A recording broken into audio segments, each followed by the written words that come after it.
Okay, welcome everyone. My name is Regina Simmons, and this is Just Curious. Today we're having a timely discussion. The title of our discussion is Love to Give, but we're ultimately talking about pathways to parenthood, just infertility and the challenges that Black women and women of color tend to face. I have a wonderful panel here of women who I'm going to do a quick introduction of. So we're going to start out with Darnishia but Darnishia is a proud Detroiter and a product of the Detroit public school system. She graduated from Michigan Technological University with a degree in industrial management and international business minor. Dara's received a master's in management from Walsh College, accountancy and business, and is currently working on a doctorate degree at Michigan Tech in applied cognitive science and human factors. She is married to Derek, and she has a pup, Trotter B. And she's also the stepmother to two amazing adults, Maya and Derek II, sorry. We also have Dr. King joining us today. So Dr. Dara King, she is a medical doctor and is a native of Detroit, Michigan, and she now resides in Maryland. She attended the University of Michigan, my alma mater, earning a bachelor's of science degree in biopsychology and cognitive science. She achieved her doctorate of medicine at Wayne State University. And she has been an OBGYN for 17 years. She believes that women should be treated with respect and dignity when they are dealing with the most intimate moments. As a physician, she has the honor of helping women feel empowered to take care of their minds and their bodies. She's also a member of the Alpha Kappa Alpha sorority and holds a leadership position as the committee chairman of Target 2, Women's Healthcare and Wellness. She has a favorite quote, and that is, "What we are is God's gift to us, and what we make of ourselves is our gift to God." Author is unknown. Welcome, Dr. King, to the show. Next, we have the lovely Minister Rosetta Archer. Minister Archer has a unique ability for addressing the challenges of life in a way that is easy to understand and apply to everyday life.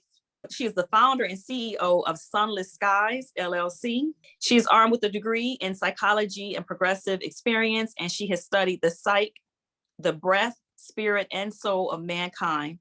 With a heart of gold, Rosetta has positioned herself as a major voice, helping those across the land manage, monitor, and measure sorrow caused by grief or loss. So again, her book is called Sunless Skies, and that is a book that is about managing grief and loss. Dr. Samantha Fitts, welcome. And Dr. Fitts suffered infertility and miscarriage.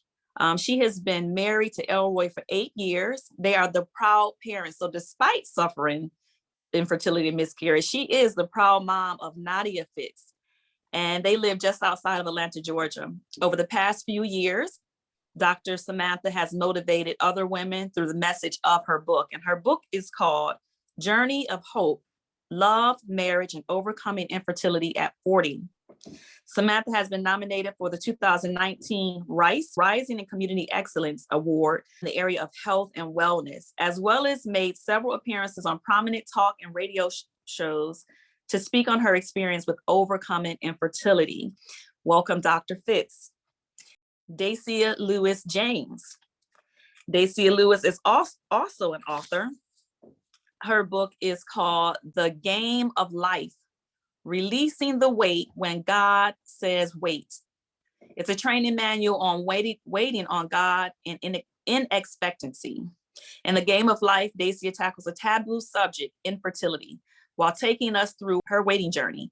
In addition to her story, Dacia humors quick-witted rules of engagement, encourages conscious conversation, and gives practical communication tools to use with those around you that may be in their waiting season. You can check out their full bios on Just Curious, so www.justcurious.org. So that's JUSTKYRIOS.org.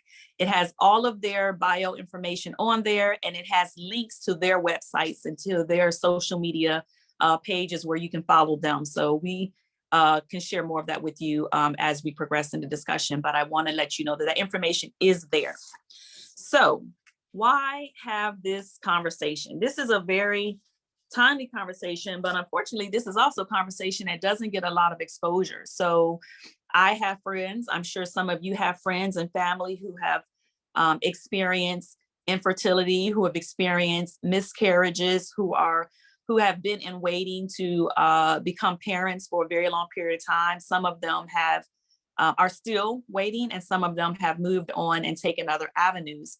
But what I noticed is that this is something that we don't talk about. So often if a woman experiences a miscarriage, it's, kind of quiet. She may tell a couple people, and not that people want to go and, sort of broadcast it, but it's if you can't talk about it, it's kind of difficult to heal sometimes. So sometimes being able to talk about things brings healing and closure and strength.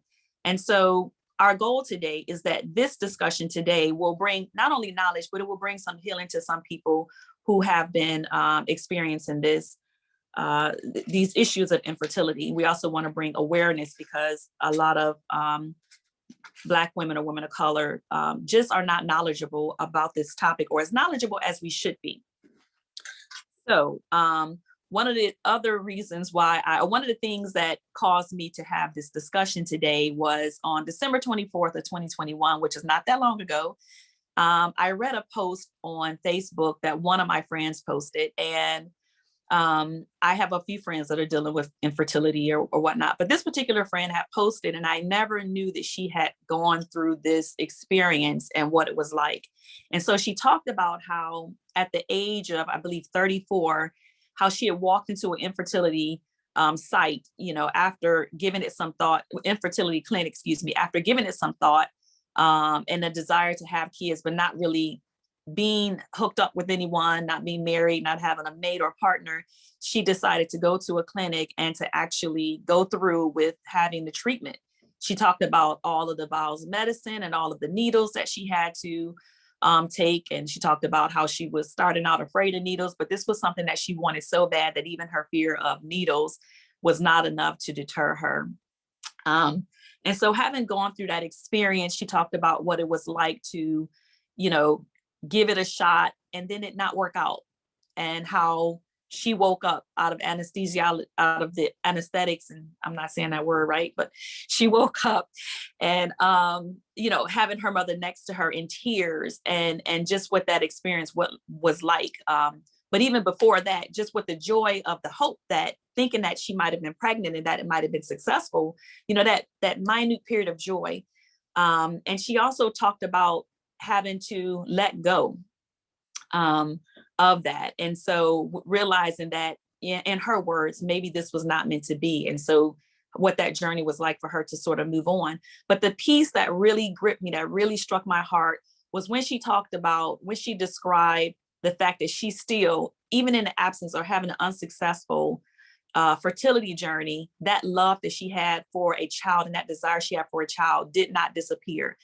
And how it was like having this bottled up love with nowhere to give it, with no place to call home. And that was a piece that I was like, wow, this is like a love that goes beyond logic.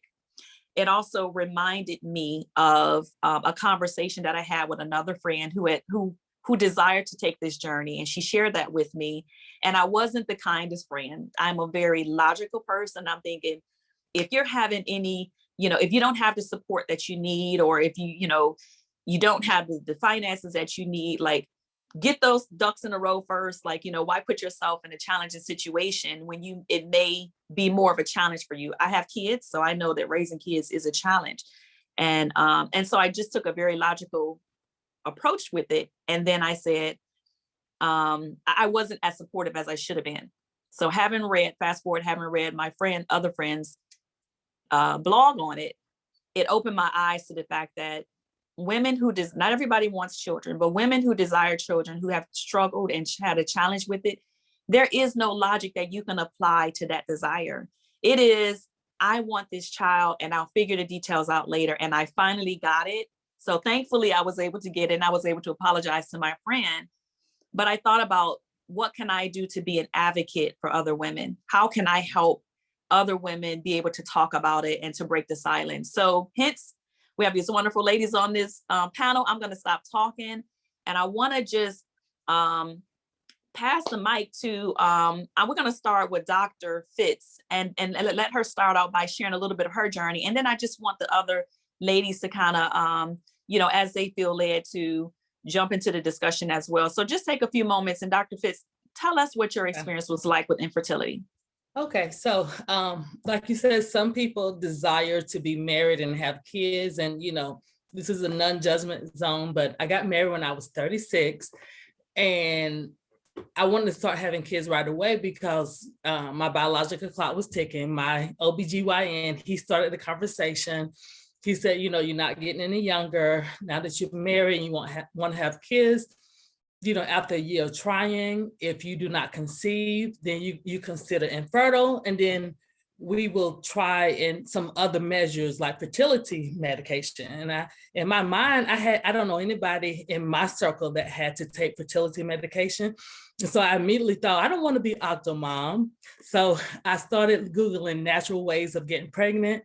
And about 6 months after the conversation with my OBGYN, I conceived. I was pregnant.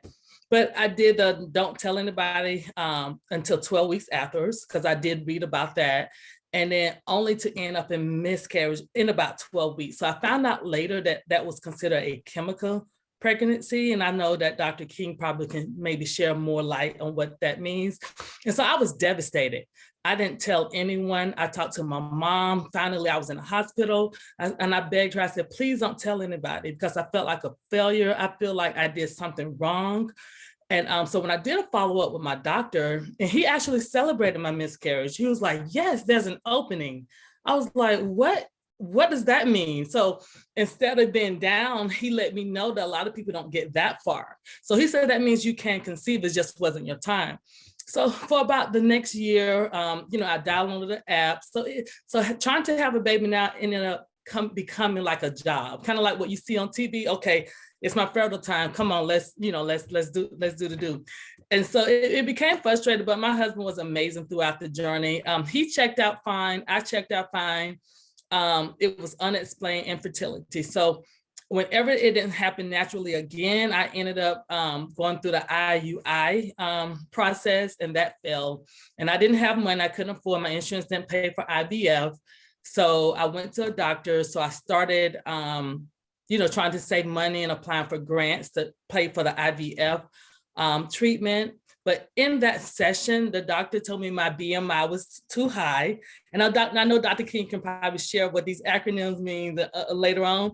And so at first I was like, oh my goodness, even if I had the money, he said he wouldn't take it. That devastated me. I was like, oh my gosh, I'm too fat to have a baby. So that crushed me again. I said, what does my BMI needs to be? So he told me what it needed to be. So I started, instead of focusing on trying to have a baby at that time, I started focusing on losing weight so I can be within that BMI range. And then when in the process, I think I had lost about 20 pounds. And then I actually got pregnant while I guess I was so focused on trying to have a baby. So I disconnect from that goal to the goal of losing weight. And then I had a baby in the process. So that's the gist of my story. Wow, that's amazing. It's such a great story to hear. I'm learning stuff already. So, I've done a bit of research, but I am no expert. I told y'all December 24th was when I dug in and was like, I got to be more educated on this so I can be more of a help. But you mentioned a couple of things. You mentioned the chemical pregnancy, which I actually hadn't heard of before. So I don't know if Dr. King has any information on that. If you do, I'd love if you could explain what that is. And then also she mentioned the IUI, which is the intrauterine insemination. If you could maybe address that as well. Go ahead. Hi, thank you all for having me on the panel. And thank you so much, Dr. Fitz, for sharing your story. I feel like this is the purpose of this whole thing is advocacy and learning these names and these numbers and what does it mean to us, especially as a Black woman. The first question was, what's a chemical pregnancy? So Yes. what happens is the egg and the sperm come together, but a full baby doesn't form. So you have all the same symptoms of pregnancy. Your pregnancy hormone is positive. It's considered in our realm a miscarriage. There's some times where we might have to go in and do surgery to remove it, or sometimes it'll pass on its own. But you have all the same symptoms. And so by anyone's standard, you're pregnant. It's just that a baby didn't form. It's very difficult for me to explain that to some people because they're like, I'm sick, I'm nauseous, I haven't had a period in 6 to 8 weeks. What are Mhm. you saying to me? And so I think that your doctor was very gracious in saying, at least you can get pregnant because some people can't, but it's still a loss. And that was one thing that resonated with me is that when you have a miscarriage, it's still a loss. It's still a process. It's still a grieving process. And we can't just dismiss it because it was a chemical pregnancy. I had a goal in mind. That goal happened and it didn't happen anymore. And just like we may lose a loved one or we may lose, that's still something that you love. So I'm glad that he shared that with you.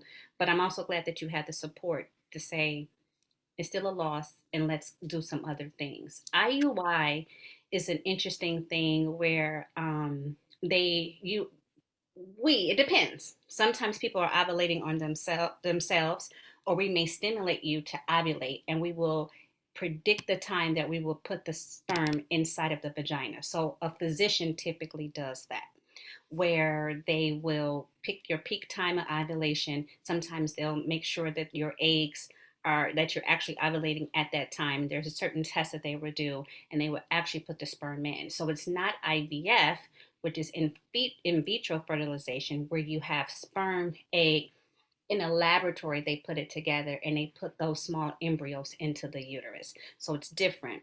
IUI is less expensive, and um, one of my very first practices, we would do it actually in our office. It does not necessarily take a fertility specialist to do it. Now, 18 years later, we're like, just let the fertility specialist deal with it because they can actually do more testing for you. But you have to make sure the sperm is right. You have to make sure that the eggs are appropriate, and there's a big testing before that. But it is cheaper. IVF again is a little bit more aggressive and a little bit more work and a lot more testing and things like that. But IUI is definitely cheaper for IVF. Do you know if insurance, I mean, obviously you wouldn't know of all insurance, but have you ever heard of insurance covering either IUI or IVF?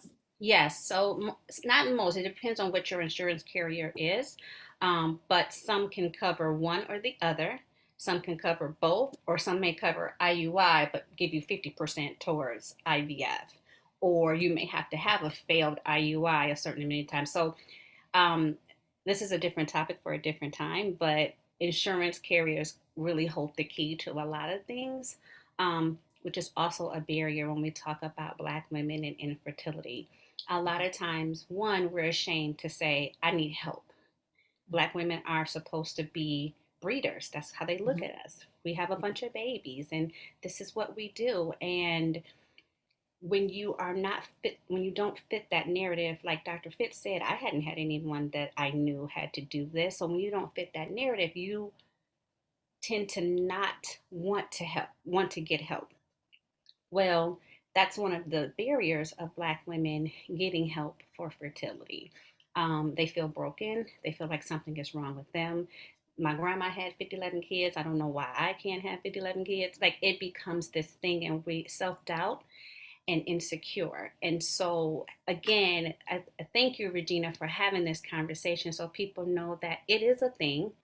It is not anything wrong with you, and that you're not broken, and that there are ways around it. So, once we get past the barrier of I'm going to seek help, how do I afford it? And Mhm. that's something you mentioned, Regina, to say, well, if you don't have a great job and you whatever your situation is with your husband or spouse or partner, why are you trying to do this? And it becomes for you practical, but like you said, people have desires and they try to make it work. So overcoming the financial piece is huge when it comes to fertility services. Oh, wow. You said a mouthful, Dr. King. Thank you so much for sharing all of that. Um, I want to also get um, Dacia James Lewis's perspective on this as well. If you could just weigh in and let us know what your experience has been like. I'm not sure. I would think that, a lot of times we want to just assume, put people in boxes and, oh, it must have been like this, or, but what was it like for you? And I know your book is about waiting. So I'm sure the wait was a big part of it. Go ahead. Thank you for having me. Yeah, I think the journey is different for each particular person. And sometimes we try to put this taboo subject into a one size fits all element, and that is not the case. For me and for my husband, we've been married for, it'll be 11 years in May, and we seem to attest infertility to women in the culture, in society, not the culture, in society. And in this case, it was actually my husband who was diagnosed with male factor infertility. But as a woman, you'll take on the weight of it, and that's the name of the book, WEIGHT, right? You'll take the weight on it, assuming that it's you, many of the times, and you get to a certain point, you're like, wait a minute, So for me, I'm a natural fixer.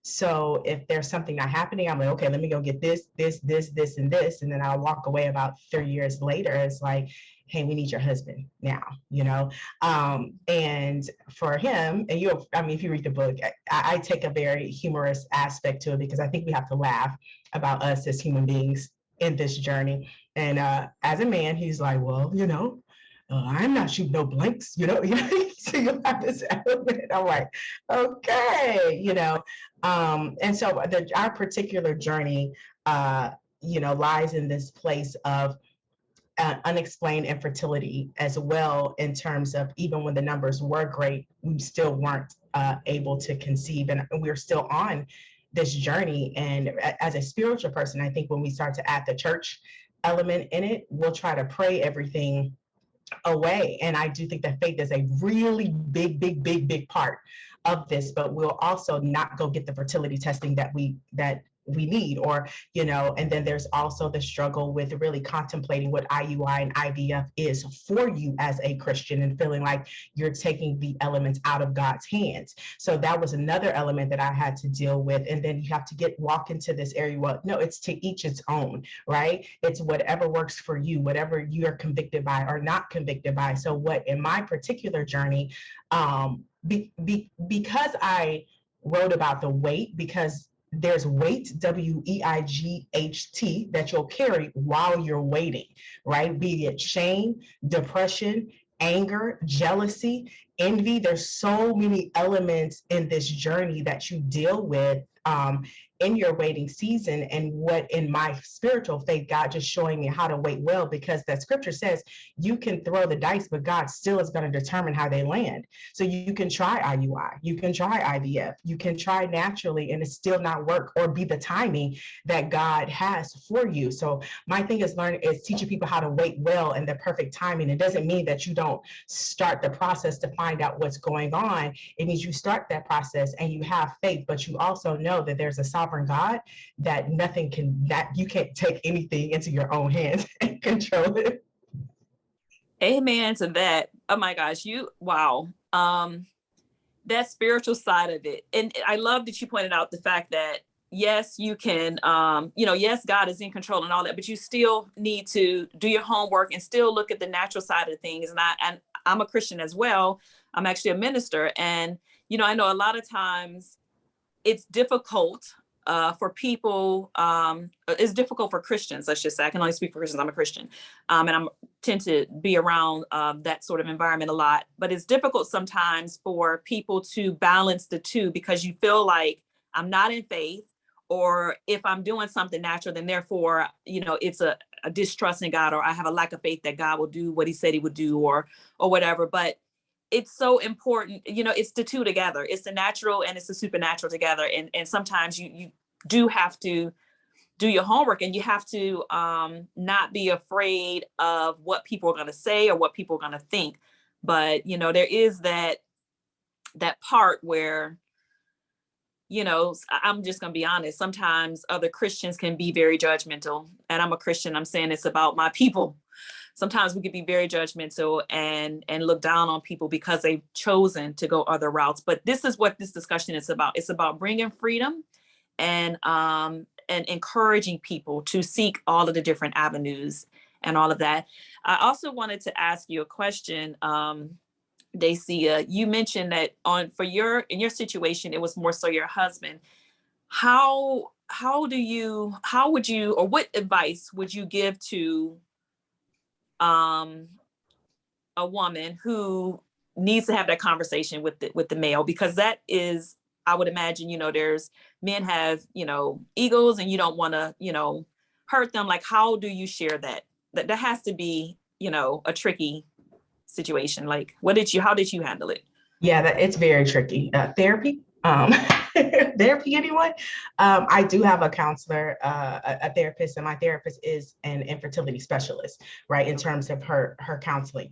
So that is a big part of it. As a woman, I do believe, as a woman who's been married 11 years, and this has been a journey of 9 years, okay? Many marriages don't make it because when you take, it becomes work. It's like what you said, like now the intimacy can leave, right? Because now you're just trying to achieve a goal. So we had to like reroute, like why are we married? It's a purpose-driven life together, right? It's understanding that our purpose is bigger than this. And for me, as a entertainer, as a choreographer, as somebody that teaches kids, understanding that you've planted so many seeds in this world that might not necessarily be your own seed. And so for my husband, I think that grace is what you have to extend at all times. And so being a Christian, I would always go into prayer and say, how can you help me help my husband, right? And there's sometimes how you do that is how you speak to a person, how you ask. It says that husbands are won by the conversation of their wives, how we speak to our husbands. So adding grace to it and being sensitive to the subject, because it can be very fragile.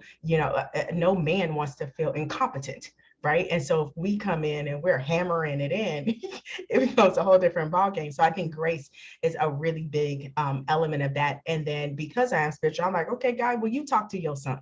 Because he ain't listening to me. Okay, so you talk to him. And literally, my husband came home, he's like, I'm getting tested. I never said anything or anything, you know what I mean? But just proceeding with grace and love, and it's a bigger picture than what it is that you see. It's way bigger than what it is in front of you. And I think if we can learn how to love in spite of, and speak kindness and encouragement and edify, we can get to a place where we both you understand me, I understand you, and we can communicate and take those steps in grace together. Well said. Well, thank you for that. What are some misconceptions about infertility? I see Minister Rosetta Archer, you got your mic off, so I'm gonna let you go ahead and jump in. Okay, thank you so much. I just want to say thank you again. This is just so outstanding already. I'm just so honored to be a part. But what I really wanted to address with when Dacia mentioned about the husband, and one of the things, especially dealing with grief, and grief has so many forms, and this is just so outstanding. I'm just so happy to be a part of this. But what she said was just so important about the husband and keeping the marriage together, because a lot of times it's a big deal for it. Let me say it this way. If it's a big deal for you to have children as a woman, for that not to happen is a big deal. And if you can point a finger per se at the reason. So let's just say, for the sake of this discussion, my husband has a low sperm count. So in my mind, you're the reason, you're the problem, you're keeping me from having this dream that I've had all my life. And a lot of marriages don't make it. So I just want to applaud you for even the attitude, and anybody else that's listening. Men are so sensitive. They try to act like they're not. Men are so sensitive. And like you said, Regina, you have to, the marriage, especially for the married. So I'm going to adjust the married right now. For the married people, your first priority is your spouse. And so if you, and then children come after that, even though people just feel like my baby come first. No, but technically the children are supposed to come after the spouse. So if that's the situation, you have to build up yourselves together as a married couple and fight through the infertility, fight through the loss, fight together. And I just want to applaud that you guys are fighting together, and the fact that you said, pray, listen, we talking to the wrong, pray to God, get you, that's your son, you talk to him, that's your, well, da, da, da. And so that is just so outstanding. So I just wanted to say thank you for that. And for anybody else, and it's the husband or whatever that's having the challenge, maybe it's so important how you talk to him. For those of you that are believers, talk to God, to talk to that man and work it together, so that at the end of the day, and you find yourself years down the line, you broken up and you might fight about something over here, but really it's on the inside that you're upset and you're bitter because you wanted children and he kept you from having them. Mm. Wow, that is some real wisdom there. You know, making sure that you don't build up any resentment towards your spouse, you know, because of something like that. And it could go either way. You know, I know our conversation, we tend to focus a lot on the struggle that the woman is having, but, you know, men, even if it is the woman who's having the challenges with infertility, the man may have an equal desire to have children, you know, may have that strong desire, and he's relying on the woman. And if she can't, you know, so it goes both ways. Both people need to be, need that attention and that nurturing and healing sometimes. Dr. King, I see that your mic is off, so I'm going to pass it to you. Okay, so I have 2 points. And again, thank you, Dacia, for sharing your story. And this story is ongoing. And Yes. I love it because we're in the moment with you and we're sharing this journey and we're actually praying for you and your husband.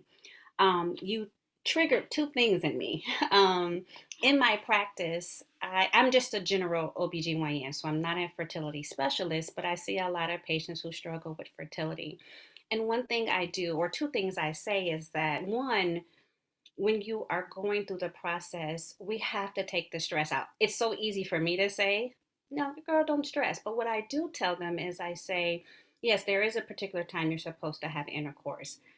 But that's not the time where you call your husband and say, hey, guess what? I'm ovulating. Dr. Such and Such said we need to get together. That's when you light the candles. That's when you go on a date. That's when you get back to the intimacy, because it's really about intimacy, whether it's intercourse or holding hand or anything. That's what we tend to miss when we're on this fertility journey. I have had patients who have adopted kids and got pregnant 3 months later. Why? Because they did not even care if they got pregnant. They already have a baby. So now they have 2 newborns around 3 months, 4 months. So I said to say, stress and the anxiety that we put on it really can make a difference. We forget about the husbands. Regina, I'm glad you said that. They're on this journey too, but they're not the ones coming in to see me. So they're at home dealing and trying to interpret things that I might have said or had not said. No one is addressing their fears or their anxiety or their performance anxiety, because now I'm thinking about I got to make a baby and not get back to the intimacy of my wife. So thank you, Dacia, for saying that. My second point is when we talk about miscarriage, and I'm a Christian and I speak Christianity in the office. I don't have all patients who are Christian, so I'm very mindful and I try not to isolate anyone. But there is a story of Beyonce, and I use that because people want to feel like they're connected and they know her name. And Beyonce had this documentary right before she had Blue Ivy, and she had had multiple miscarriages. And when she got pregnant with Blue Ivy, she was scared. And she talked to her doctor, like, look, I've had these miscarriages. What should I do? And she said, and so I adopted this. It's not my original, but I do use it in the office, like kind of like it's my original. So I say to my patients, and what her doctor told her, well, her doctor said, what's for you is for you. I added, what God has for you is for you. So if this is his plan and his journey for you to go on and be pregnant and have this baby, and Beyonce is shaking and all that on stage. And when she revealed it to us, it was during the MTV movie or MTV Awards. And I say it to say she still lived her life, because what I truly believe, and I'm glad you brought this up, Dacia, is that what God has planned for us is for us. We still need to do the work. We still need to do the preparation and the testing and all of that. But that should give you some hope, I hope, and a little bit of joy on this journey. I love that. Thank you, Dr. King. I saw Dr. Fitz. Did you want to jump in there? Yes, I just wanted to piggyback on the male point of view. I guess throughout the whole process, he remained the calm one. It's going to happen. It's going to happen. But I do say he was extremely supportive. I mean, even, you know, at that point, I became a researcher. And I, you know, if I research acupuncture, I went and got acupuncture. Now, he didn't get acupuncture. When I started the IUI process, you know, again, that's embarrassing to them to have to go through that process of getting me a specimen. But he was okay. He never ever, you know, complained about anything. But he didn't research. He didn't come up with any suggestions. It was all me. And one thing, again, if you definitely believe in God and you're a Christian, another thing that I added was scriptures. I researched men and women who overcame infertility in the Bible. And I just had this spreadsheet where he and I would read together, you know, and then we started kind of making jokes about it. I know you said that, Darcia, you just had some humor in your book as well. So I'm glad to hear that. Then I started thinking about, you know, Sarah, and it's just a lot of people, men and women that overcame infertility in the Bible. And I think that was key as well for us to kind of like lie in bed together, not just because it was time at that time. It's just to meditate and just read the scriptures of all the examples of men and women who overcame infertility in the Bible. And that was very, very helpful in our journey as well. Definitely agree. It's always good to get some backing, something that you can put before your eyes and focus on, and just to encourage yourself along the way. As Dr. King said, you know, there's that stress and that anxiety that can come with just trying to be so task oriented that you miss, you know, the moment. Also, I know that there are a lot of, you know, sort of misconceptions or things that women are not aware of that can be challenges in their journey. So, you know, putting this out there to anybody on the panel, are there things that you wish you had known earlier about reproduction or fertility, you know, or had you know these things early, you would have done things differently? I know that there are a lot of, you know, other medical challenges that sometimes, excuse me, impact women from being able to actually conceive. And I know Black women have a high occurrence of fibroids, you know, and these are things that I read a story recently about an actress who, actually it was an athlete who, you know, started out in sports, running track, you know, really early. You know, she would sort of miss her cycles, miss her periods. And the doctor just said, oh, you know, don't worry about it. It's probably because you're doing sports. You know, it's kind of natural for athletes to, you know, miss a cycle. And so she didn't really think anything about it. Then she started having later on pain. She wasn't normally having pain, like her cycles were not very painful, but then later on in life, it became painful. So she went to the doctor to get it checked out. The doctor was like, no, don't worry about it. You know, it's no big deal, you know, almost kind of dismissed it.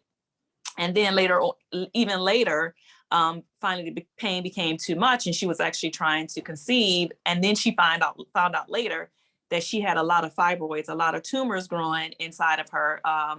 I believe that, and Dr. King, you can correct me if I'm wrong, but I believe that fibroids tend to be benign or non-cancerous, but there were so many there. And because she had sought a doctor early on and had been dismissed, like, don't worry about it, she didn't do anything about it. So when it was time for her, when she was ready to conceive, it was, you know, now you have to have surgery first, or, just the journey, it kind of put it off. And if you're someone who starts late, I started having children at 30. So I think we tend to think of that as a little bit later. But I'm thankful to God that I didn't have these challenges, but I know I never gave any consideration. Like, I didn't even know that. I learned recently that women are born with a certain amount of eggs. And like, that's it. It's not like they're reproducing each month. It's not like you're going to get more. What you get is what you get at birth. And I'm guessing every time you have a cycle, you lose so many. I don't know if it's just one or multiple or whatever, but you're losing them. And, these are things that we have no awareness of. I see doctor, I see Darnishia, I know you're working on your doctorate, so I'm calling it early. Thank you. I received it. Yeah. So Yeah. I see Darnishia. Go ahead and pass the mic to you. Sure. It's a good segue because from the time I started having periods, I was challenged with fibroids. And for a long time, my doctor, will always just say, leave them alone. They're fine. Don't do nothing about them. They're not bothering you. Don't bother them. And I am 47 now, and I just got married in June. And I want to talk a little bit about that. But I got to the point in 2015 where I looked pregnant. My stomach was bulging. And I had tried, leaving them alone, like my doctor initially said, but I was also consulting every year, getting my normal checkups. And then I started going to a holistic doctor to just see if there was anything I could do to, minimize the growth of the fibroids. And I got to the point where I had to make a decision because they were, the doctors were concerned about them affecting other organs. And so in 2015, I ended up going to get some additional consulting, and went to a doctor, to a surgeon. Woman was pregnant, white woman, pregnant in the office. And she tells me, you need a hysterectomy. And I'm like, you ain't taking my uterus. I need that. And so I was like, the audacity to sit here. And honestly, the bottom line was that she didn't want to do a complicated procedure. And and that is where, as believers, you have to know what you know, and you have to yield to what the Lord is saying to you about your body. And I said, nope, I'm not receiving that. I am not interested in a hysterectomy at this point. I was not even dating at that time, but I wanted to preserve my uterus. And again, this was 2015. And so I went to one of her colleagues, same office. And I said, I want a second opinion. And I did find a doctor that performed a myomectomy procedure. I had two large fibroid mass. One was about as if I was 6 months pregnant. So it was pretty big. And I feel like I birthed the baby having those fibroids removed. And so that was in 2015, and started dating my husband in right when the pandemic hit in 2020. And I would say that it was important for me that I had that level of conversation with him early. He had 2 adult children, but I wanted him to know about my journey and where I was at in the journey. After the myomectomy, my cycles never was the same again, to the point where they just kind of pretty much disappeared. And my doctor said, well, if you go 12 months without a period, then you're in full menopause. And so that is where I'm at right now. According to the doctors, I'm in full menopause. But I say all that to say that it's important to have these levels of conversations, even if you're in the dating stage, if it's a serious dating situation. And so even early on when I was dating my now husband, I was having that level of conversation, because along the lines of what you said, Regina, earlier, it can be a disappointment for them as well. So I wanted to have that conversation. We're open to adoption and other options. I am not interested in like IVF or anything like that at this point, obviously with the diagnosis from the doctor, but we are open to adoption. And then I also have 2 amazing adult stepchildren.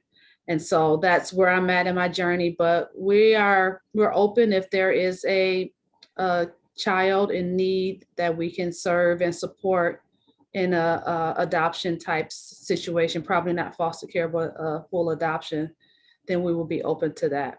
But I'm sure Dr. King can speak about fibroids in Black women and the statistics along the lines of that. But it's something that, generally speaking, a lot of Black women are challenged with. I see I see Dr. Fitz has come off of mute, but before I pass the mic, I do want to say thank you for being so brave to share that. I honestly, I am just, I want to say blown away, but I guess that's probably not the right word. I'm just learning so much here. Like I've heard or I've read about hysterectomies, myomectomies. I feel like I know a bit about the difference between the two. I do want to give just one of the other ladies on the panel an opportunity to describe the difference between the two. But what I didn't know is that, or what I didn't realize or couldn't appreciate really, is that, you know, even a myomectomy could put you into an early menopausal state. So this is the first time that I've heard that. So, you know, thank you for sharing that as well. And I definitely echo what you said in terms of the importance of sharing your journey with someone. If you enter in a relationship with somebody, that's a very important journey. If you want to have children and you're, you know, struggling with that. And even if you're not, I think just in general, if you desire to have kids, you need to make sure that the other person is on the same page, because, you know, you're kind of opening up a door of trouble if you want and they don't, you know, but that's some good wisdom. Dr. Fitz, I'm gonna go ahead and hand the mic to you. Go ahead. So yes, you asked the question about like hindsight, what I would have done differently. I probably, well, I did do research at the time, but now just so many specials have even come out since I've written my book. But there are several different paths to having a baby. At that point, I was just one track, you know, hey, I want to have it natural. Then if IUI and IVF didn't work, I'm just going to continue to have naturally. But now I know the egg freezing, that's a big conversation. And also, I just wish I would have, you know, hindsight, could have researched more ways to, because my insurance did not pay for it, by the way. I'm down here in Georgia, and with my plan, it did not cover. So I didn't even have an option to actually use insurance. And so just researching more scholarships. And I'm going to put a website in the chat that's called resolve.org. And they have a list of scholarships that you can apply for. So hindsight, that may be one thing I would have done differently. Maybe been more intentional about looking for money and say, hey, if this didn't work, then I at least have that as an option. But since I did have unexplained infertility, even whenever they checked for fibroids, I did not have that. And I had to do some procedure just to check both of my fallopian tubes and making sure they was open. Dr. King, I know you have that technical name for that procedure. It's extremely painful. I think it was more painful than having my baby in itself. But and then I did checked out. So at that point with my husband's sperm, he told me they were swimming just fine and my tubes were open. Just, you know, I had unexplained infertility. So at that point, just knowing all my different options as it relates to the funding source as well, because I started thinking about what about all the women? So I could afford IUI, so I paid for that out of pocket, but what about all the other women that might need those enhancements that cannot afford it? So just, you know, researching and just knowing all the different types of scholarships and grants. And the reason why, again, go back to the beginning of our conversation, that we don't know those things because we do not like to talk about it. I come from a family where my aunt had 15 kids. So no one talked about not having kids, even though I did find out that within her 15, she did have a miscarriage. In between some kids. And as I began to share my journey, I found out a lot of my colleagues, that maybe one of my coworkers, she really motivated me. She had 2 boys and she was like, oh, I had a miscarriage in between my 2 boys. So as I began to open and share, I found out people around me that had kids went on to have more, you know, had successful pregnancy. And that was one thing that really helped me along my journey as well. Thank you for sharing that. And we'll look out for those resources in the chat. But wow, yeah, there's a lot of options available out there. It does require a little bit of work to dig and find, but I think a lot of people don't even realize that there are scholarships and grants and money that's available specifically for women who want to conceive and may need to use one of these alternative methods. Dr. King, I'm going to go ahead and turn the mic to you. Go ahead. So I was taking notes. I think I'm going to work backwards. So the test that you were asking about, the HSG, is called a hysterosalpingogram, and it is very, very uncomfortable. A lot of times I'll tell my patients to take like a Motrin when they're in the waiting room, what we're doing is we're trying to make sure that the tubes are open. We call that tubal patency. And we are it's in the radiology department. And what they do is they shoot dye, which it's a lot of pressure. Tubes are really tiny, so they shoot dye to make sure that the dye spills into the cavity to make sure that the tubes are open.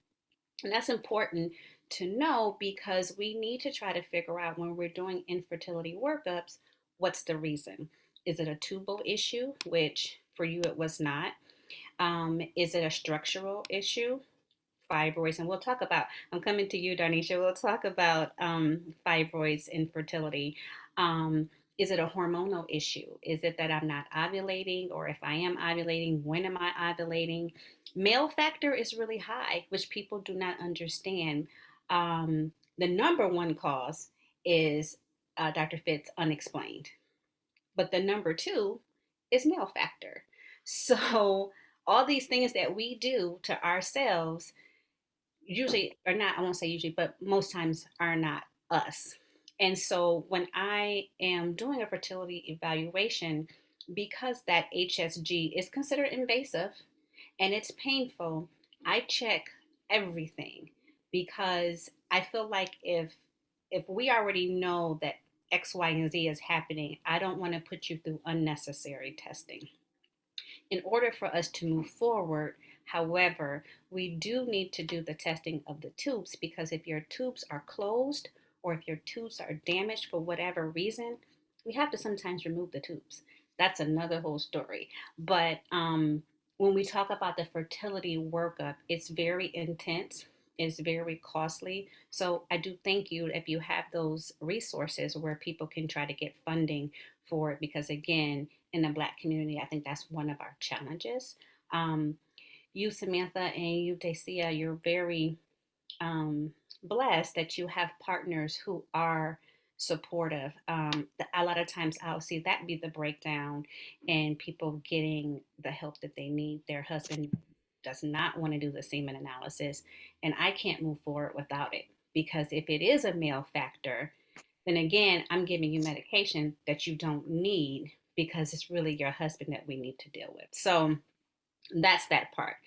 In terms of fibroids, that is very, very common in the Black community. About 25% of reproductive age Black women have fibroids. Fibroids are benign, which means, like you said, Regina, it's not cancer. But when you hear the word tumor, it just sounds scary regardless. If I say they're not cancer, they're benign tumors, and I have to be very mindful of who my audience is because I use the word tumor interchangeably. Tumor can mean cancer and it cannot mean cancer.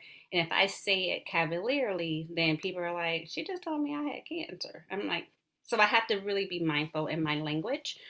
And so it's not a number one cause of fertility. It's actually when I'm going through my list of things when people are infertile, fibroids are not in my top 5. But can it cause infertility? Absolutely, especially where the fibroids are positioned. And just to know, they are masses that grows in the uterus. They come from the muscular layer of your uterus. They can grow inside the uterus in that layer or outside. And sometimes they can have like a little stalk. We call that pedunculated. Mostly they don't cause issues. So that comment that you said, I kind of chuckled inside because that is something that we say. If it doesn't bother you, then we don't bother it. But I don't think we go into detail as what's bother. Bother is different for different people. I may have pain every day, but I'm used to having pain every day, so it really doesn't bother me. We need to be a little bit more mindful in how we are interviewing our patients and how we're talking to our patients and how we're listening. A lot of times in the Black community, we are dismissed and unheard. And so when you say, oh, if it's not bothering you, whatever, and then you said your friend, it just grew and grew and grew and grew. But if people have been telling her over years not to worry about it, then now she's worried about it and her uterus is up to here. So that becomes an issue. People with a large uterus from fibroids, they can have problems with infertility. Sometimes the fibroids can kind of compete with the conception point. But again, it's not the most common thing for infertility. In terms of a myomectomy versus a hysterectomy, um, each patient is different. I want to use that caveat. I don't want it to be a one-stop shop where I offer all patients this or that. I really look uniquely as to what your desires are. If a patient came to me and said, I desire to have babies, but we know that these fibroids are large and she needs them removed, we will offer a myomectomy for women who still want to retain their uterus. That's a blanket statement, not going into any more of her history. But if you are done with childbearing and your uterus is large, I would offer a hysterectomy, which is removing the uterus and the tubes, because a myomectomy is major surgery. And I wouldn't want you to have a risk of blood transfusion, risk of damaging your organs, risk of all these other things for a surgery for your fibroids to come back in 2 to 3 years. So it's multi-layered, and I typically don't just personally offer a hysterectomy right off the back to the first time I'm meeting a patient, because I think it's a turnoff. Like, yeah, girl, let me take your uterus out. You need to what? I mean, we just met. My name is Darnishia. Are you kidding me? So I have to be mindful of that too. But I'm always very fair and I'm always very honest. In terms of the question, Regina, and I was like taking notes. So the question about can you stop having periods after a myomectomy? I think that is, I mean, Darnisha, you said you're 47. I'm not sure when you had your surgery. It's possible. 2015, so about 7 years ago. So you were young. Mm-hmm. You were 40. Mm-hmm. Okay. The average age of menopause is 51. So of course, women under the age of 51 can have menopause or over the age.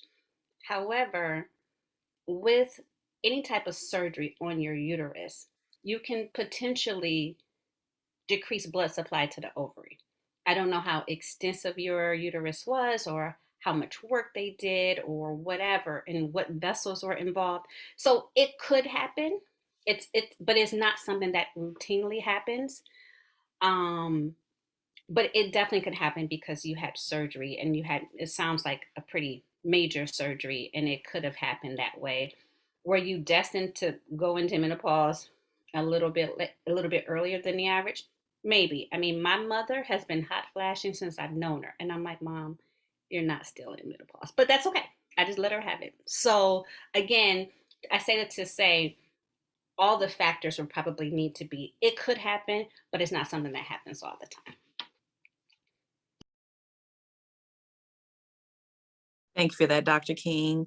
Are there things that we should be thinking about, or things maybe listening to our bodies a little bit more, so that when we notice certain things, maybe those could be triggers for us to start to get a checkup? And then also, how early or how soon should girls, teens, what age is the right age for a girl to start seeing a gynecologist? For mothers who have daughters, when should we start having our kids checked out? And also, what are some things that we should be looking for in terms of signs, things that might be an indication that there could be challenge or just something that needs to be addressed? That's a really good question. I think it is a loaded question because we don't have a exact age. Meaning, if your daughter or a young person is not sexually active, then age 21. But that's a caveat for me because I feel like if you're not if the individual is not sexually active and she has no other issues, then I like to see her probably right before she goes to college. That's just me. She needs to be able to be comfortable with talking about these issues with someone other than her mother or father. I may not even examine her, but just to establish a relationship. And at that visit, which is the annual visit, I'm going to talk about drinking, drugs, sex, knowing your body, that kind of thing. Now, if a young person is having irregular bleeding or pelvic pain or painful cycles or anything that will fall out of the scope of a pediatrician, I think it's okay. Again, I may not examine them, especially if they're not sexually active. When I was growing up, my mom made an appointment for me when I was 16 because I think that's what she thought. And I went and it was awful. It was a complete disaster. He barely spoke English. He was interviewing me. You know how when you come in and the doctor asks those questions, how are your peers? He was interviewing me where he was doing my exam. Mm. And so one thing he said when he was like about to place the speculum was like, "Are you sexually active?" I was like, "Wait, what are you saying? What are you doing? This is weird." And so we have kind of fallen out of that where just go because you're 16 or just go because of that. We don't even do pap smears on young women anymore, whether they're sexually active or not. We do a pap smear starting at age 21. However, if your young person is sexually active and that's a conversation that you need to have with your young women, then they need to see a OBGYN immediately after they start having sex, or it would be great before, but immediately after, because we need to do STD screening. So again, I said it was loaded because there's not a one thing, but if you're having pelvic pain with your periods, heavy periods, vaginal discharge that seems irregular, those are things that may say, I don't feel comfortable taking her to my pediatrician. Maybe establishing a relationship with a gynecologist would be good. That's some really great advice. Thank you for that. I'm conscious of the fact that we have passed the top of the hour and I want to give us a chance to take a quick break. So what we're going to do is take a 5-minute break. But for those of you that are joining in the audience, we are going to put up a quick 3-question poll for you to answer while we break. And then when we come back, we will share the results and we'll continue on. So I think the poll is up. I'm hoping everybody can see it. If not, I will read the questions just for those in case anyone can't see it. So have you personally experienced challenges with infertility? Yes, no, or prefer not to say, or not applicable? How educated would you consider yourself on the topic of infertility? And I guess this question is based prior to our conversation today. How knowledgeable would you consider yourself?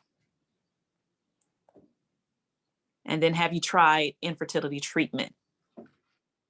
While we're rejoining, I'm gonna go ahead and share. I'm not sure if you guys were able to see the results up on the screen of our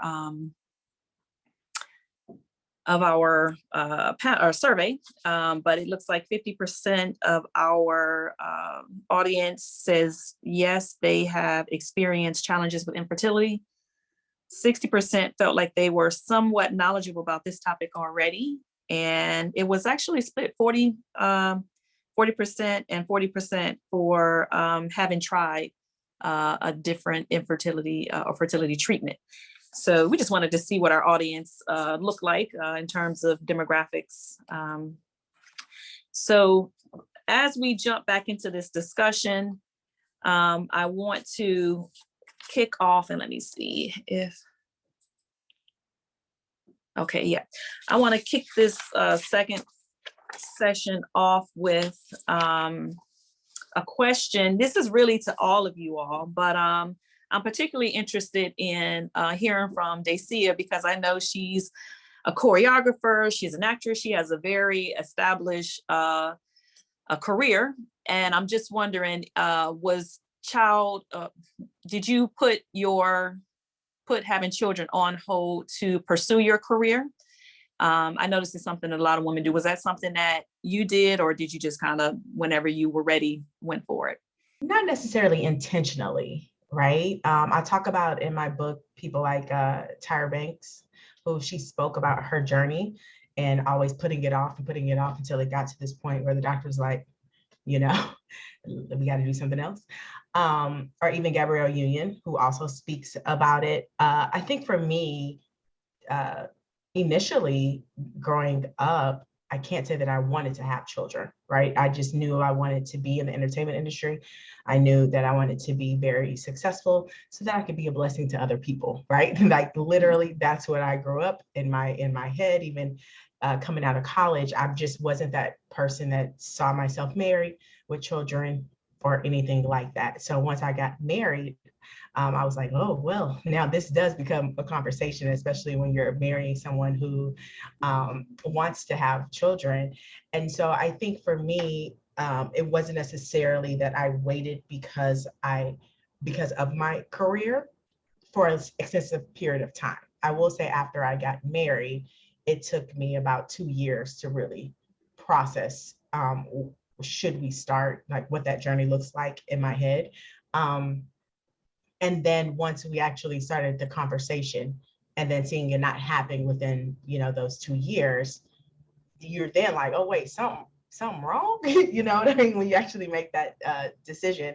So I know for many women, especially because we talk about it, on my podcast, and egg freezing is a really big thing in the industry now. A lot of Black women are speaking about freezing their eggs because, it's not what it used to be where people are getting married at 15 and 16. People are now getting married in their late 30s and their 40s and even headed into 50. So what does that really look like? It's not business as usual. So I think that if I could just speak really quickly to the things that I wish that I would have known, or just to share with other people, is know your fertility status prior to. Now, some doctors won't even allow you to get your fertility evaluation if you're not actively conceiving. Like, some will turn you down, okay? And so I think that we have to be clever in finding those doctors that can really relate, and we can have those conversations, because to not know is to be walking in ignorance, right? So now we find out we're married later, and then you find out that something's wrong. Or the second thing I was gonna say, we normalize, especially in the Black community, cramps and periods. Like, oh, I had heavy cramps, your grandma did, your great grandma did, and so this is normal. And that's not always the case. You could also be, dealing with something like endometriosis, right? And people don't really talk about what that looks like and what is not normal, because we can't really gauge when somebody says, like my doctor said, is your cycle normal? She asked me this like last year. I was getting some type of testing. And because I had already been knowledgeable, I was like, well, that question is relative, right? Because what is normal? She's like, well, you're right. You can't really answer that question. And so I think we have to have that conversation too. Like, what's normal and what's not normal for us, and start to get that checked out as well. So I think that's important. But as far as the career, I think it's to each its own. You just have to be very knowledgeable about your journey, where you want to go. And if egg freezing is a choice, that you have or you want to make, then start to take those steps. I'm not against it. Like I said before, what's for you is for you. Like, whatever, go with your peace, right? Like, go with your peace. But if it gives you conviction, then don't move in it. Find your peace in the journey. That's great advice. You said a couple of things, and one thing I want to point out, you mentioned egg freezing. So I know this is something that is fairly new in the Black community. It's not something that people have talked about a lot. I personally only heard about it recently, but I've also came across something called egg donation. So I guess when women who have taken or going through the process of having their eggs frozen, maybe they have the amount of children that they want to have, or decided that they don't need to use the rest of their eggs, there is a process for actually donating those eggs to other women who may not have viable eggs remaining. And so just putting that out there as a resource for any of our viewers that's watching, in case, that's something that you haven't heard of, because sometimes it's like, well, if I don't have any eggs, what do I do? Like, I'm out of options, but you actually aren't. Now, of course, if the egg isn't yours, there's that, genetic aspect of it, but, still those are options. Because for some women, it's not about just becoming a mom or a parent. It's actually being able to go through the process of carrying the baby and all of that. Like, that experience for some women is really important.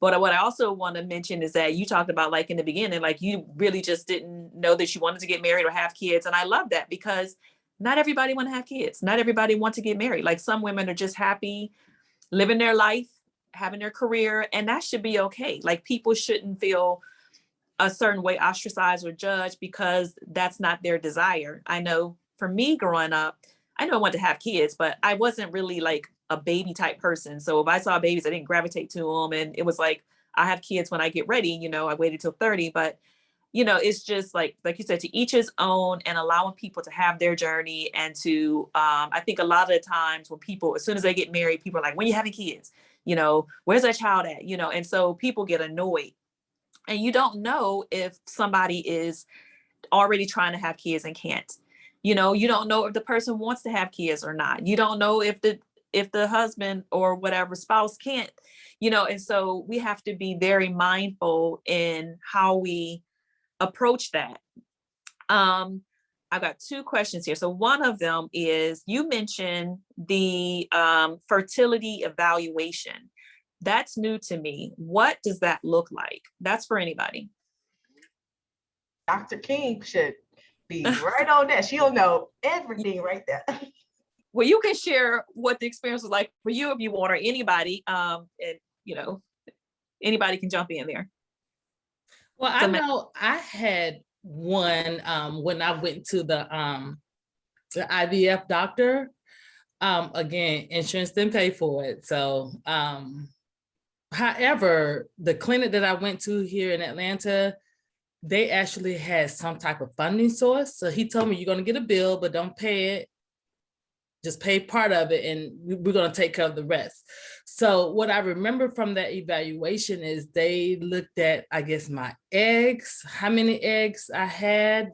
I know Dr. King can probably share more about what that evaluation entailed, and it gave types, you know, numbers, and I just remember everything kind of checked out just fine. And then again, that was just me, you know, still trying to explain the reason why I could not conceive, but I do remember it revealing my eggs and the number of eggs I had left. And I know, Dr. King, I'm gonna segue to you now, because you can probably give a whole lot more about what that test revealed. And then also too, within my test, they also test for, I guess, I want to say birth defects, or to see if I was to conceive, if I had, you know, I think my husband, he also went through that test as well. So just to make sure to see if we were carrying certain traits, that if we were to conceive, will our baby have any type of birth defect? So now I'm going to segue to you, Dr. King. Okay, thank you. So the infertility evaluation is extensive, and they look at many, like when we talked about earlier, what are the causes of infertility, then we evaluate those things that could be potential causes for infertility. Typically, we would, if you are under the age of 35, we will do this testing if you've been trying to conceive for at least a year or more. There are reasons that we would not make you wait that long. So people who have a known history of endometriosis, and we can talk about that later. If you have a known history of hormonal imbalance. So Dacia, you were very right in saying right back to your doctor, like, what's normal? Again, we have to be very mindful of what we're asking patients and how we're asking patients. Again, and I remember a patient saying that to me, like, my periods are normal. So I said to her, well, what's normal to you? I mean, because normal, like you said, is relative.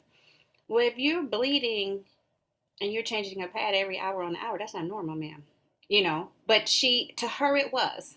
And her mama had heavy periods, and her sister bleeds. I mean, so that's normal in the family. So I appreciate you saying that. But in terms of the fertility evaluation, we look at a lot of things hormonally. So when you were asking about your eggs and how many eggs, that's a little bit more intense for a fertility specialist. If you come to me first, I will do things, a workup, and say, okay, based upon this, you need to see fertility. Sometimes I send you to fertility right off because this is out of my scope. So if I know that you have endometriosis and that it's been an issue, we know that that's inflammation and could cause scarring and could cause infertility. Just see them. Don't waste your time with me. And that's what I always want to show people, that your time is important, your money is important. So it doesn't make sense for you to see me and then see them and they're repeating the same thing. And it becomes a vicious cycle. And I think it's frustrating for patients. I would like to be your segue. I would like to say, hey, This is what we have. This is what I found. Can you help her now because you're the specialist? So AMH, which is an anti-Müllerian hormone, that is something that is used to see how, the quality of your eggs and really how your eggs will respond to treatment. That's separate than, can I get that fertility test and make sure how my eggs are? That's totally different. And I've had patients come and ask me, and I don't want to be dismissive, but I want patients to be empowered to know what we're doing and why we're doing it. So that's one thing. But we look at your vaccinations, because if you haven't been vaccinated to measles, mumps, and rubella, we're going to do that before you get pregnant. We look at your male hormones, because sometimes that can cause infertility. We look at things that we can fix before you get pregnant. Your thyroid. If your thyroid's abnormal, it can increase your risk of miscarriages early in life. I think somebody's asking about genetic testing. We can come there too. So we look at that. So that's blood work. We look at your blood count, your hemoglobin, your platelets, all the things that if we need to tank you up before we get you pregnant, that's hormonally. Then we do that test that you talked about, Dr. Fitz, the HSG. That's a tubal pregnancy. I mean, that's to make sure your tubes are patent. We also, sometimes we'll do a sonogram. If you're coming to me and you're telling me you have pelvic pain and heavy periods, I want to know if you have fibroids. That is not a routine testing, but that could be a testing. We need to do a semen analysis on your husband. Like I said, that's imperative before we can send you to the fertility specialist, because they need to know what are they dealing with. She's all great and fine, but he needs help. So again, I'm not trying to waste time. When we talk about genetic screening, that was something, Dr. Fitz, you talked about. They do testing. Now, and again, this is getting out of my realm. This is more the fertility specialist, but they will offer genetic testing. Sometimes just test your genes and test your husband's genes. But sometimes if you're preparing for IVF, they may ask for testing on the embryo to see if that embryo, I'm not going to give you a bad embryo. And so they will do that as well. Genetic testing, sometimes we check for sickle cell anemia, especially in Black. But we test all people because we know we are all a melting pot, but we know it's more prevalent in the African American community. So if one person is testing positive for carrying the trait, then we test a spouse, because that's an increased risk of sickle cell anemia and not just having the trait. We check for cystic fibrosis. So these are things that we would like to be able to preempt before even trying to get pregnant. So that's some of the testing, but go ahead. Okay, thank you for that. What's actually, that's some really great information on, what people can expect and all of the different things that we test for, that they test for when it comes to trying to find out if we're capable of conceiving. I want to just highlight something that one of our audience members have put in the chat, and that is that she was mentioning, I don't know the name of it, so we'll have to find out where this is, but she mentioned that there is the largest egg donation organization, I guess, in Atlanta. And they have, I guess, a high percentage of eggs that are from Black donors. And that's actually, quite significant. Even when you think about adoption, it seems that even like children that tend to be, it seems like there seems to be fewer Blacks available for adoption. I think one of the reasons for that is because in the Black community, when you have a child and the mother's absent or the parents are not there, they either tend to go on foster care, but then also you have a lot of family members who will step in and take the reins and looking after their child. So you have a grandparent or aunts or what have you, who or siblings who are take care of that child. So I know that it could be difficult sometimes for Black families who are looking to either egg adoption or even adopting a child, where they may wish to adopt someone within their same race, but that might be difficult. So it's great to hear that there's these options available. Again, I would say Google some of these some of these avenues, because there's so much information out there. A lot of times you just have to do your homework in order to find out what's available. I also want to just see if any of our panelists could give any information in terms of like some of the costs associated. Like it's not just, paying for a doctor's visit. There's a lot of medications and things of that nature that you have to pay for when you go through, when you take the IVF or the IUI, whatever journey you choose to take, there's a lot of costs associated. Would any of our panelists be able to speak to that? I can share. So when I paid for the IUI out of pocket, again, my daughter's 6 years old, so that would have been probably 7 to 8 years ago. I know Dr. King mentioned also the medications. The medication was not covered in my insurance. I mean, nothing was covered other than the office visit.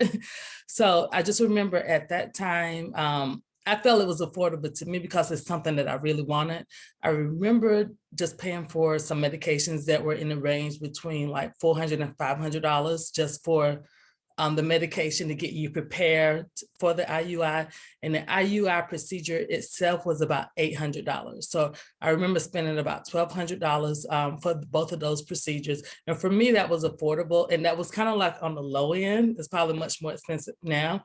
When I was researching the IVF procedure, I think it's so many different options, but I remember just from IVF all the way up to maybe if you was to do surrogacy, I remember seeing the price range from $40,000 all the way up to $100,000. And so, the 100,000 is more if you have a surrogate with someone that is going to carry the eggs for you. So that's the price range that I was able to research, and I know I didn't have the money for any of that. So that's how I started researching grants. And I also put a lot of information in the chat before the break about scholarships and grants as well. And also too, in my book, I spell out a lot more specific and details to organizations and all of my procedures that I went through as well, and the costs. Thank you for pointing that out. Thank you for the information in the chat. And also, as you heard, she has that information spelled out in her book. So definitely check out her book. Minister Archer, I see you got your mic off. Go ahead.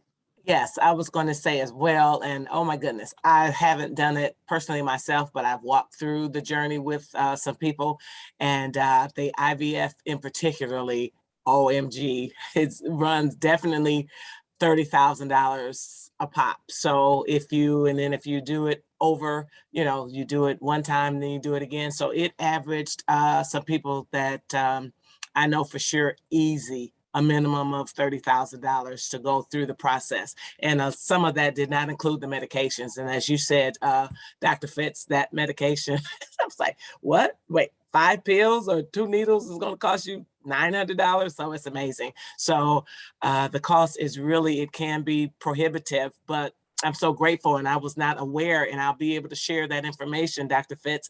I never heard of the fact that there are grants available and there's money out there for infertility, and so many people struggle with that. And even just what we have here, your survey, over 50% said that they have had fertility challenges, and to know that there's money out there available, that is just outstanding. So yes, very expensive it can be. Yeah. And you know what, it made me think about the cost, because we've been talking about keeping the relationship intact while you're going through this. When you're talking about emptying your bank account because you want something so badly, that can have an impact. That part alone, just the money part of it, can really have an impact on your relationship. And some relationships don't survive that. And so that's why it's so important that, both people are on the same page and that you really count the costs and explore your options. I think sometimes we just go to what we hear, what's most familiar. Like we said, IVF is probably one of the more expensive routes, or maybe I think you said surrogacy is even more expensive than that, but there are other alternatives. And so make sure that you do your homework and figure out what is the best for you and what suits your budget so that you can still have an intact relationship, if and when you bring that child into this world. I think, did I see somebody else's mic off? Go ahead, Dr. Fitz. Yeah, and also too, I don't know if you guys read Becoming with Michelle Obama. She was in Illinois. And she, you know, it really came out that she actually paid for, her insurance covered IVF. So Sasha and Malia Obama, they were conceived through IVF. So even I had my baby by the time her book came out, I was like, oh, wow, her too. But fortunately, she was in the state of Illinois, wherever she worked, the insurance paid for IVF. So that was very encouraging to hear that even Michelle Obama had to do IVF twice and her insurance did pay for it. So again, it all depends on what state you in and where you work. And I know Dr. King kind of alluded to earlier that that's a whole nother conversation about insurance and states, and not even in some states can pay for it, but where you work may not, you know, support it. So like I said, it was very encouraging to hear Michelle Obama talk about she did IVF for Sasha and Malia and her insurance paid for both. That was very encouraging to hear when she said that. Indeed, you know, I actually have the book started reading, but my busy career has not allowed me to finish it. So I didn't get to that part. But also you can download it. I listened to it on tape as well, on audio. So maybe I need to do that. But I wanted to support her anyway. So I did buy the book and started, but you know, I didn't realize that. And I think, you know, it's great. You know, we look at these people that are in the limelight and we think, you know, we think about Janet Jackson. She had a baby at 50. You know, you think about Jennifer Lopez, who had twins later on in life. And we don't necessarily know the stories behind it. And sometimes we think, oh, you know, if they're doing it, you know, I'll be okay. But the statistics around infertility, it really doesn't, it's not about money. You know, sometimes you think, oh, I have money, I'll be okay. Like I can just pay for this or pay for that. So it's really important that you seize these journeys, like you said, maybe insist that you have that fertility sort of evaluation early on. And if you are someone that desires to have your career now and your family later, you know, making a conscious decision and an informed decision to see what are my options even now. Like we said, maybe I should freeze my eggs now. Maybe I should see, you know, what my chances are now and just kind of create more a greater outcome or possibility of an outcome on the backside by doing some of these things just sort of early on. I want to allow some time for questions and answers, but I want to check in with Dara. I wasn't sure if I saw your mic go off at some point. Darnishia, sorry. I just put it in the chat that I saw a documentary last month on OWN called Eggs Over Easy, and it had really good conversations about infertility. It was narrated by Keisha Knight Pulliam, and she discussed her journey, and it also had really good resources. So you guys can look it up. I think it's produced by a Black woman, and they had some celebrities, some non-celebrities. So I think it's a really good resource. And they talked about, and when I thought about it, when someone just wrote, I think it was Storm Stevens, she said that it was the largest egg donation in Atlanta.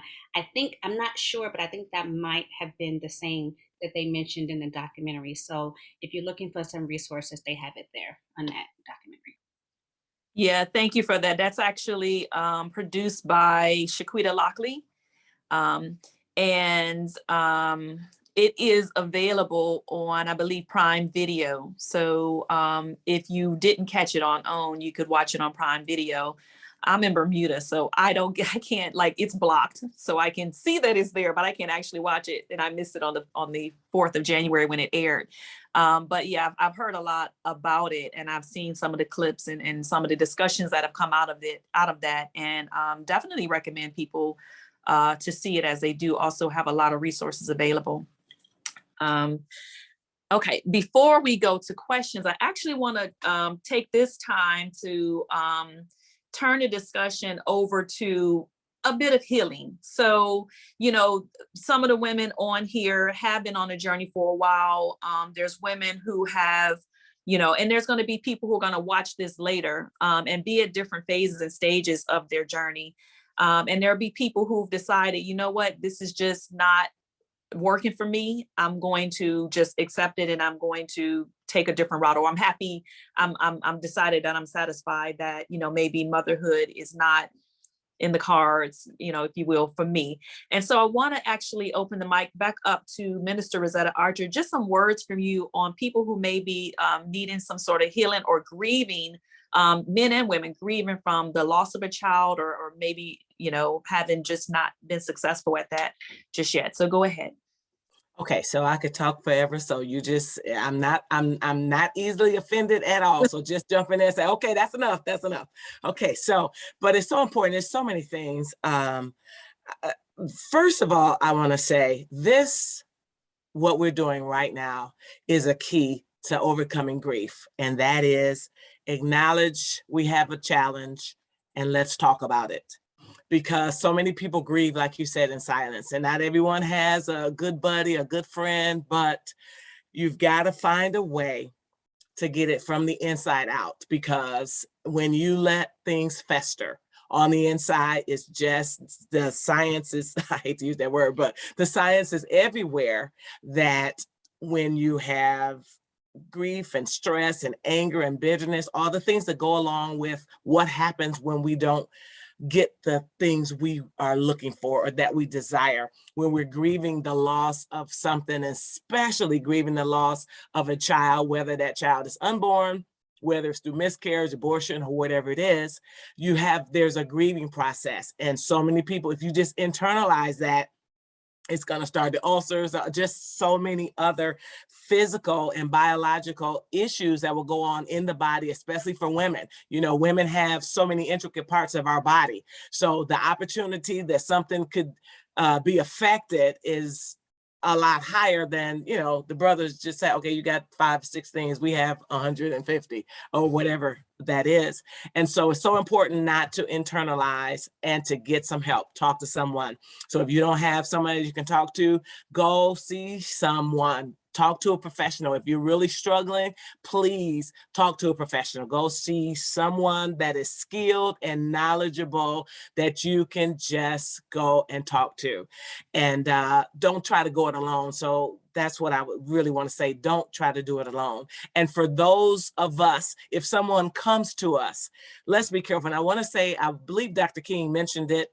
It is so important to be careful what you say to people that are struggling. And I really enjoyed those words, Regina, when you were saying, I wasn't even sensitive to that. And I've been brought into this world of infertility, with so many people and not even realizing, oh my gosh, this is such a big deal, and so we have to be so careful how we address people. Don't minimalize it and, oh, get over, get past it. Oh, you're young. They tell people all the time, oh, you're young, you got plenty of time to have more kids. And, or they're telling people, oh, you too old to have children, people that are having geriatric pregnancies. It's like, what does that mean? Oh, okay, so if I'm over 25 and I get pregnant, I'm geriatric now. And so we have to be so careful what we say. So when people come to us, or if we see someone struggling, let's be careful how we address them and just allow a healing process to go forward. And if I can say one other thing, well, maybe two, but this is a biggie. And a lot of times people don't connect it to physical challenges and even infertility. I don't have science for this, but nobody, even Dr. King won't be able to convince me that it's not true. But unforgiveness is so important. We can, because we are women and because we are the way we are designed and the way we are made, it's not just women, but we're just addressing the women. We can get hurts and pains that come to us that others don't. As females, they say 1 in 4 women have been sexually assaulted. I believe it's higher than that, but different things can affect the infertility. And if there's unforgiveness or bitterness or strife that we are holding on to, whether or not it's legitimate, that's not to minimize what happened to you, what they did to you, what they said to you. Yes, it was awful. It should have never happened. But if you don't release that, if you don't let that go, if you don't work through those feelings and that unforgiveness, it will absolutely shut down and lock your body down in a lot of different ways. And in the grieving process, it's important to walk in forgiveness. And it's easy to blame somebody because we're always looking for someone to blame. Okay, but you can't allow that to fester. Maybe it was somebody's fault. Maybe you were damaged by a medical procedure, or maybe you were given misinformation, or maybe you feel like if I had learned this before. I'm listening to all of this. If I had known 10 years ago what I found out now, then I wouldn't have done that. Oh, we wanted to start children earlier, but I said, no, let's wait because you're in school and you're doing this. And so many things that people have guilt about why they're infertile or what's going on or blaming other people. So I just want to encourage all of us to, if there's any unforgiveness, to let it go, because it will hinder the grieving process and keep you from moving forward. And the last thing I want to say, if you are struggling, you've had miscarriage or you wanted children, and you have been unable to, find a way to support someone else. Because one of the ways you can come out of your own personal challenges and grief is to help someone else. Because when you're grieving, you're focusing on just me, I hurt, and you caused the hurt, or I hurt, I don't know why I'm hurting, I'm a good person, why is this happening to me, I'm a good Christian, I don't understand what's going on. You got these kids out here, they just look at a man and get pregnant, and here I am living for you and trying to have a baby, and they've got 25, so all of that. And so find a way to support someone. So if you've had a miscarriage, find somebody, listen, give them some baby clothes, or you got some children that offer to maybe babysit or let the kids come over, or find a way to help someone else in their journey, whether they have children, whether they've had a miscarriage or abortion, whatever it is, find a way to help someone else get through their process or get to their life, or they need some assistance with their kids. Find a way to help someone else, and you'll be surprised how much better and how much further along in the grieving process you will get. Thank you so much for that, Minister Archer. That is some real wisdom. And I heard you say quite a bit of things. One of the words that jumped out to me was the word abortion. And I know a lot of women, not a lot of women, but women who have had abortions, and Christians in particular, if they have later then have issues with having babies, they tend to think that God is punishing them. And we know and we believe that God is a forgiving God. And so he's not holding anything against us because of decisions that we made in the past, but indeed he is a forgiving God. And I just want to do a plug for a friend of mine, and I didn't plan to do this, but a friend of mine wrote a book on her journey on finding forgiveness. The book is called Forgiven.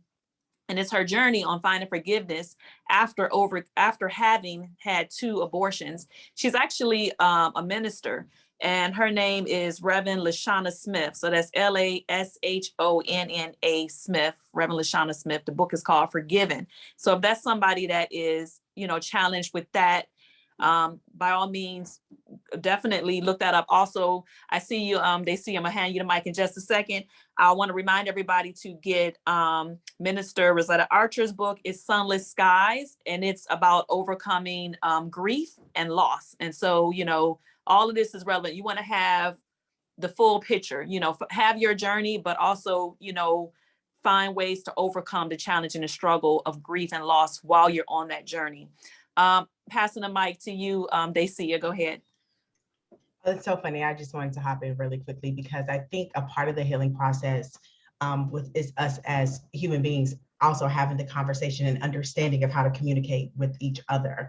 And you said it earlier, and then Minister Archer just said it, and it is a very it's the favorite part of my book. It's the rules of engagement, and it's really teaching each other how to have those uncomfortable conversations, not asking people how old they are, not equating everything to divine punishment, right? Because I had an abortion, or, because that was the first thing a Christian asked me. He was like, well, have you had an abortion? Is that why you're dealing with infertility? Invasive, number one. Number two, a little bit judgmental, right? And then another one of the rules I talk about is limiting Testimony Tuesday. Like, we want to give testimonies about what's happening in and around, or the stories that we know about other people. And we just got to read the room. Is this the right time to give that? And then also not assuming, right? Not assuming that it's the female that's having the issue, not even assuming that it's the male, because we'll start to walk in what we think is normal in society. And I think a part of that too is because I had to chuckle at myself even while I was writing the book. A part of that too is, like, in the Bible, it says, like, and Sarah was barren, right?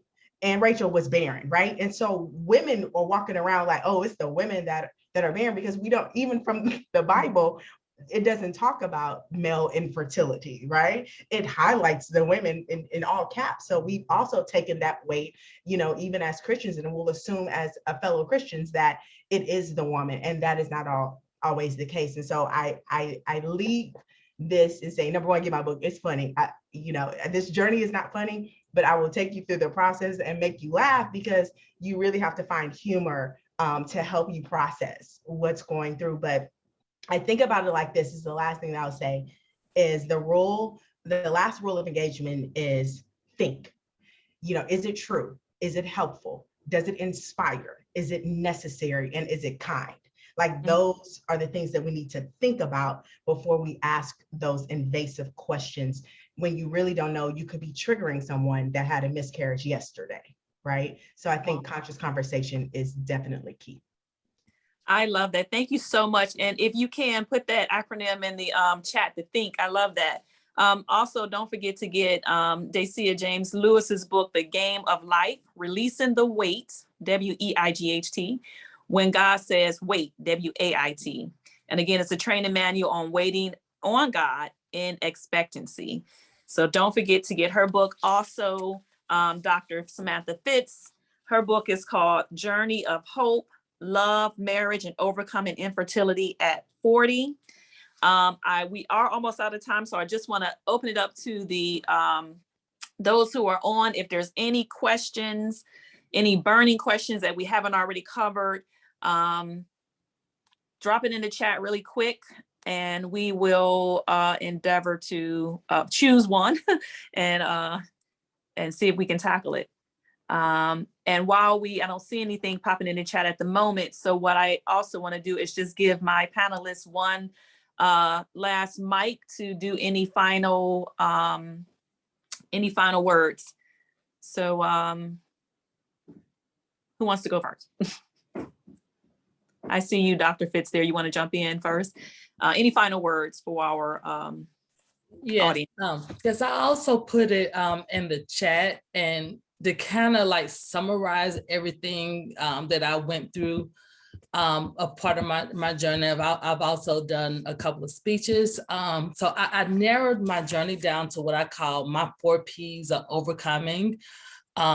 Prayer, you got to have a plan, patience, and persistence. I think this pretty much wrapped up everything that we talked about. Prayer, you must pray without ceasing. Again, like I said earlier, my husband and I prayed and meditated on the scriptures, involving women and men who overcame infertility in the Bible. And I also put a PDF version of some of the scriptures that we meditated on. I also attached that in the chat.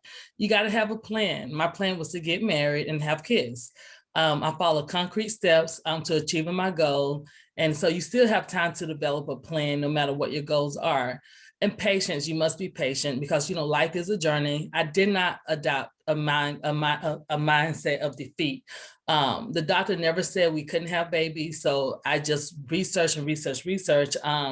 And my faith and patience increased throughout my journey. And then persistence, you must be persistent. As someone said earlier, faith without works is dead. So I researched, I communicated with my doctor, and that's very, very key, is to stay in constant communication with your doctor or doctors and apply things that you discover and make adjustment and be flexible when needed. Thank you for that. Again, she said prayer, plan, patience, and persistence. Thank you for those 4 Ps. Darnishia Morris, any final words?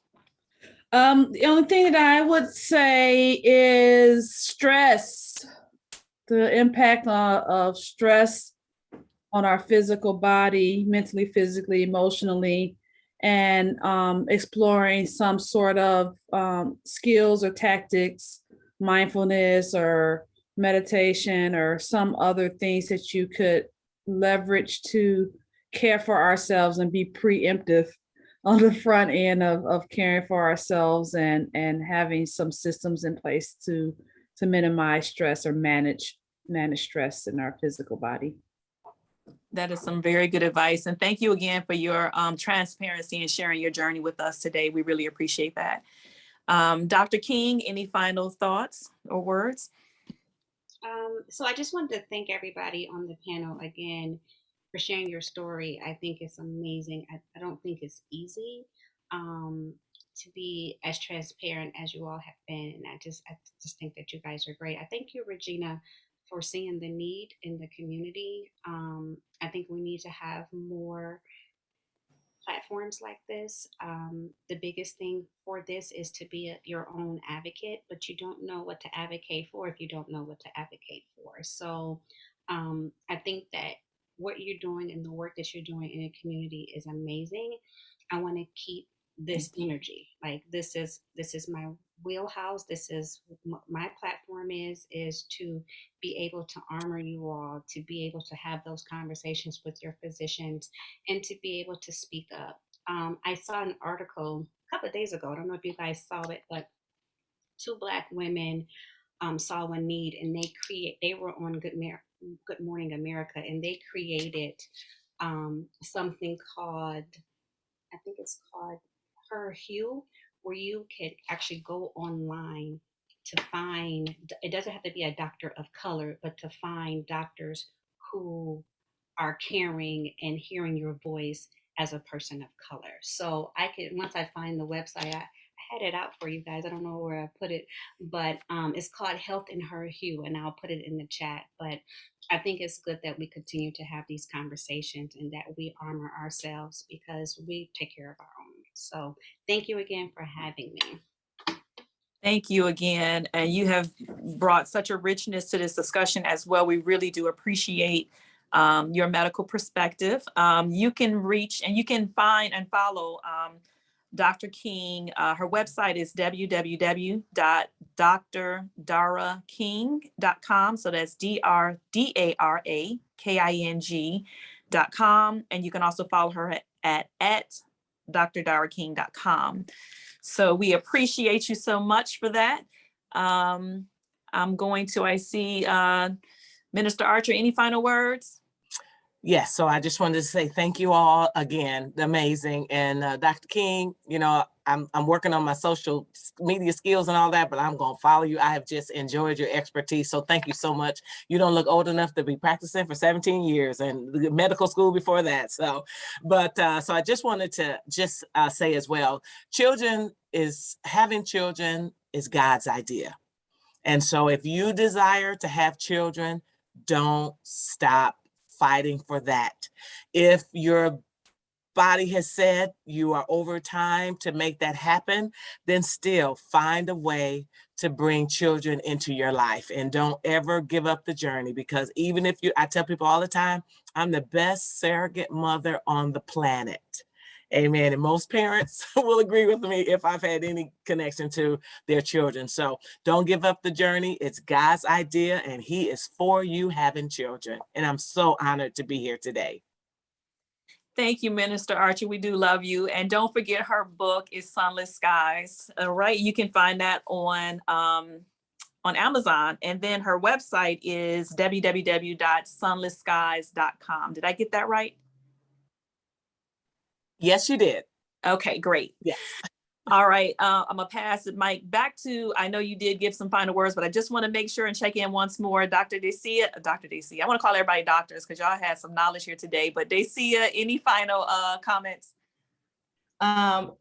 I completely enjoyed this conversation. One of the things that I always say is courage is contagious, right? The more we stand up and start speaking about this subject and start to eradicate the taboo and all of the unnecessariness that accommodates it, it just gives light to things like this, and it gives light to healing. Right. And so my last words is to anybody that is either on this journey, knows someone who is on the journey. I'm a firm believer, like Minister Archer, prayer for them, prayer for yourself, and then starting to take those steps in the process. And one of the things that really keeps me grounded is the scripture, all His ways are pleasant ways and His paths are paths of peace.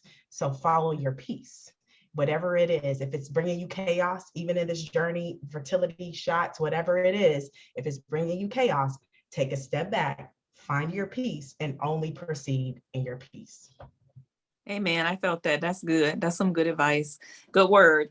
My final word is just to thank each and every one of you who have participated, and those of you who have joined us in the audience. I didn't see any questions, so if you have any questions later, you can send them to my email, and I'll make sure that the ladies get them. I'll disseminate them out.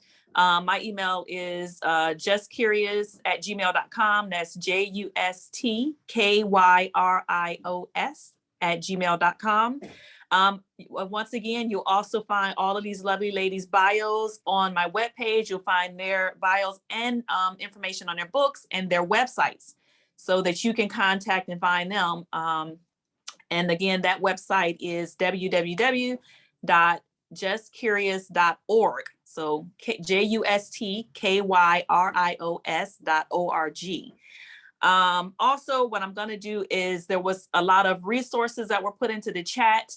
I am going to put that on the website as well, so that for those of you who weren't able to sort of jot it down, some of it was long links and it might be difficult to copy. I'll put that on the page. But once again, thank you all. It's just so important that, for me to continue to be an advocate. For those of you out there that are watching, you don't have to be personally going through this challenge, but it's important that you help out those that are, help break the silence and help be an advocate for other people that are going through. And also this will help you be a better listener. And it also help you stop asking some of those crazy questions, like when you having kids and all of that, like that. We want to stop that. Okay. So, thank you all once again. If our panelists can stay on for a second, we can just dismiss all of our audience.